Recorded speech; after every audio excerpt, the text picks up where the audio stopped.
Good afternoon, or really, I guess, good morning, everybody. I'm Jonathan Albaum, and I work at ServiceNow. It's a new position for me. I started here just a couple of months ago. Prior to joining ServiceNow and enterprise software companies, I spent a lot of time in the federal government. Spent 11 years in different CIO positions, mostly at the U.S. Department of Agriculture, where I was the CIO for the department, but also worked at GSA. And throughout my career as a CIO and working in government, I spent most of my time thinking about how do we digitize the services that we deliver to employees, to customers, and to citizens. And even if we didn't use the word digitize back when I started, it was all about getting things online, making it easier for people to interact and do business. For the most part, we made good progress, but too often when we think about the way agencies operate and you think about the citizen who needs service, the caseworker or the agency rep who's going to provide it, the managers, the executives, service looks something like this. There's an email, then there's a phone call. The citizen isn't getting what they want necessarily, so they call a manager. The manager gets involved. They start interacting directly with the caseworker. There's this ongoing back and forth. There's meetings. Then the senior executives get involved, and before you know it, everybody is frustrated. Everyone is angry. Nobody has what they want. The citizen doesn't have the service they need, and they really have no visibility into their request. The person who's trying to provide that service gets frustrated because they don't know how to prioritize and they feel like they're not getting their job done. That manager isn't able to feel like they know the status of work and they understand how the work is moving through the organization. And that senior executive isn't able to be strategic. They have really no ability to make sure that the agency is moving in the right direction and doing the work that they need to be doing. This is digital chaos. And it exists in every organization, whether it's in the private sector or in the public sector. And, it makes you want to scream, right? I like to joke that this was a self-portrait taken of me when I was a CIO, right? But, I had more hair in the picture because it was early in my career. But the complications of doing these transformations are, in front of all of us. And we're really at this moment where I think we have this perfect storm for this idea of digital transformation. And by that term, I really mean we take the work in our organization, we take the data in our organization, and we think about how it interconnects. And we take actions that drive towards a more cohesive approach to the way our agencies and our organizations operate.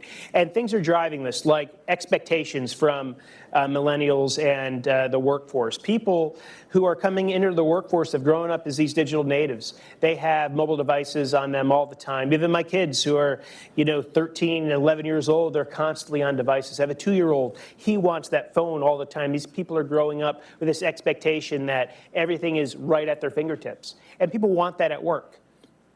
We have Cloud Smart initiative. We have data center optimization, whether, this is an evolution from cloud first and data center closures or whatever. However we're thinking about cloud and computing technologies, there's a lot of change driving our organizations to think differently about work and how we get that done.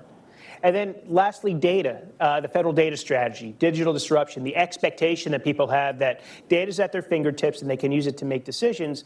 These things are driving change, these giant waves of change. And we need to be ready in our organizations to respond to this. Very similar to the conversation that the panel was having. Things are changing, whether we want to admit it or not. And these are some of the drivers.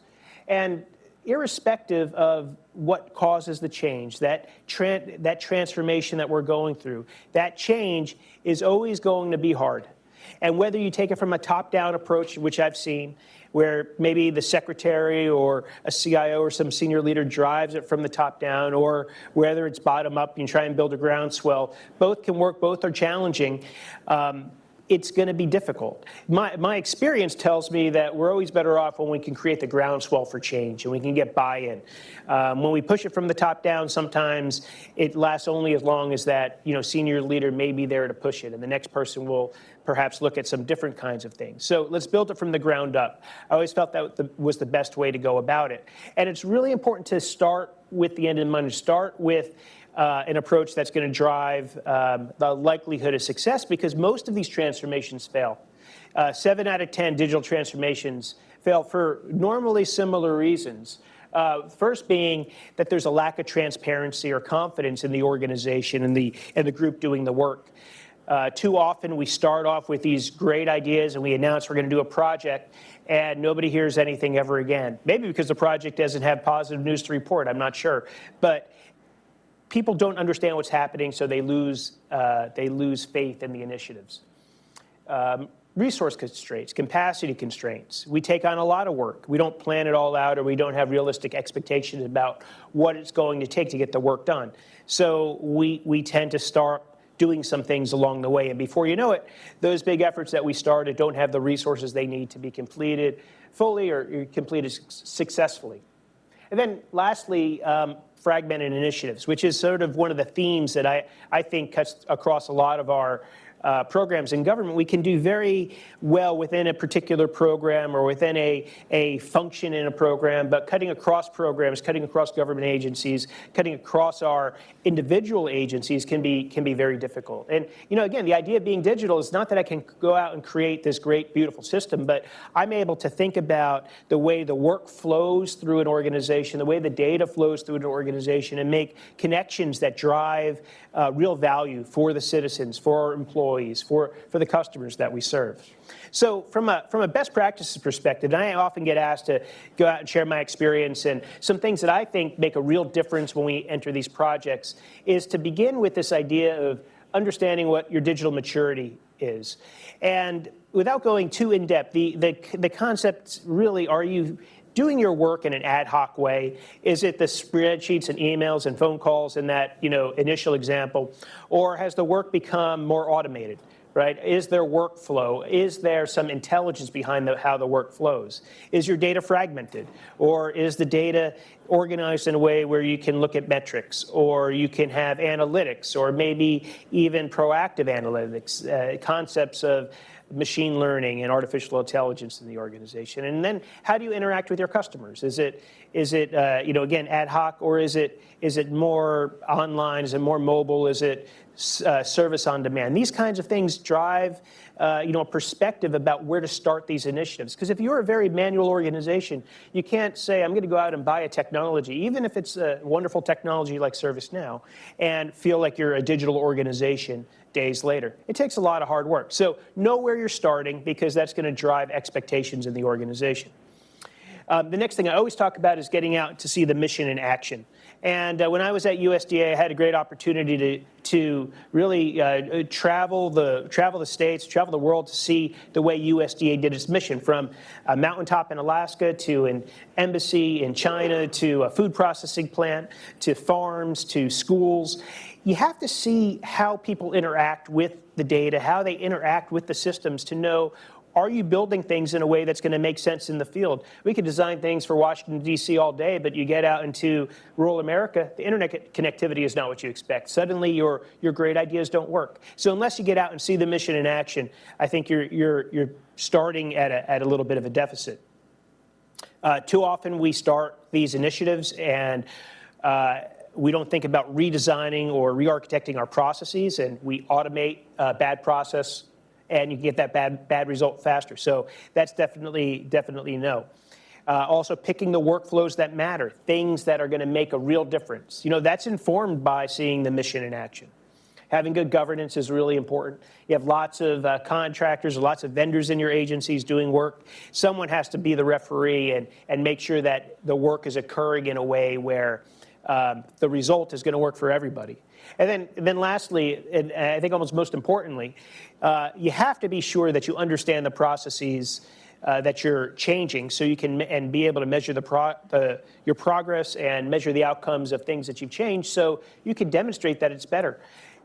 We may have a presidential transition this time next year, or in a few months. And if that occurs, new administration will always come in and question, well, is this really better than it was 4 years ago? And if they don't think it is, they'll change it again. Before you know it, you're doing the same project multiple times because you haven't planned it out. So you really have to think about what you're doing.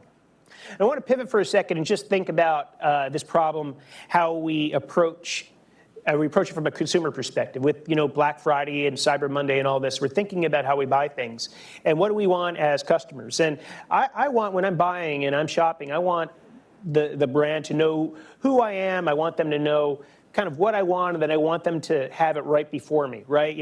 Again, I mentioned I have kids. I'm shopping for presents these days, right? And birthdays and holidays and all that. So I like it when I get recommendations and I can do this kind of quickly. And when I'm on like an Amazon, just as an example, they have a lot of different products. Whether it's Amazon Alexa, or it is the regular shopping, or it is food, or it is or it's Amazon Prime. It all feels like, I know they're different products, but it all feels like one thing because they have this beautiful common platform that makes me feel like I'm interacting with one thing. And too often in government, we're focused on driving towards these nice individualized platforms in our different agencies. That's kind of where we're headed today, which is better than the alternative of not thinking about platforms. But really what this leads to over time is this very siloed approach to the way citizens interact. One example I like to talk about is loan programs. And I had some of these at USDA, and there's many loan programs in the government. In fact, there's 38 different loan programs across, I think it's 6 or 7 different government agencies. And you can go to benefits.gov website, and you can learn about all of them. You could even enter some personal information about who you are and what your background is, and be directed to apply for loans that make sense. But you apply individually maybe up to 38 times. Even though you're entering data, none of that data is shared. It's a very, manual, repetitive process. And, I think that we could do a lot better. When we approach these problems, too often we come at them again with how we've thought about government for a long time. We think about our programs and we think about our agencies. We don't really think, cross government. And, I like this quote from Einstein that if we can't solve problems that we have today using the thinking that created them. And so much of our stovepiping is based on how we are organized today and sometimes how we're funded as our agencies are funded. But really, I do think that we have the opportunity to do a lot better. I think that there's an opportunity for a national digital strategy, an approach to government that is bold, if I can use that word today, that we have concepts that flow across agencies, whether it's that loan program, or it's something like starting a small business, or you have a new child, or you have a reason to interact across a number of agencies at one time. You shouldn't have to be figuring out how to interact by agency multiple times. So what if we had this system of action, a platform that sat across all these independent, disparate systems in these agencies and made it simple to navigate? Every agency or every administration they come in, they have these, great ideas for reorganizing government. And, government never really gets reorganized because that's just very complicated to do. But virtually, it could be a lot easier, right? If you can move the pieces around and organize them in a way that's meaningful to citizens. And a national digital strategy isn't a new idea. A lot of countries have them. In the United Nations ranks governments by their electronic capabilities out to citizens. And the United States ranks 11th, actually, behind Denmark and the UK and Sweden and Japan, France, some other countries. I know that we could do a lot better. We certainly could be in the top 10. The idea of having this unifying strategy is something that can help us get there conceptually. So what would be in it? I think the fundamental idea is that the citizen is a customer of the whole of the government. Just like that example that I had with Amazon. You're a customer of all of these different products. You're a customer of the whole government at any one time. And we look for the experiences that cut across agencies. And we think about automation, and we think about customer self-service. Again, a lot of the topics that were just highlighted in that last panel. And we use the data sharing that's being promoted through the federal data strategy to create efficiencies, to drive mission success, to share data in ways that makes it simpler for citizens to interact with their government.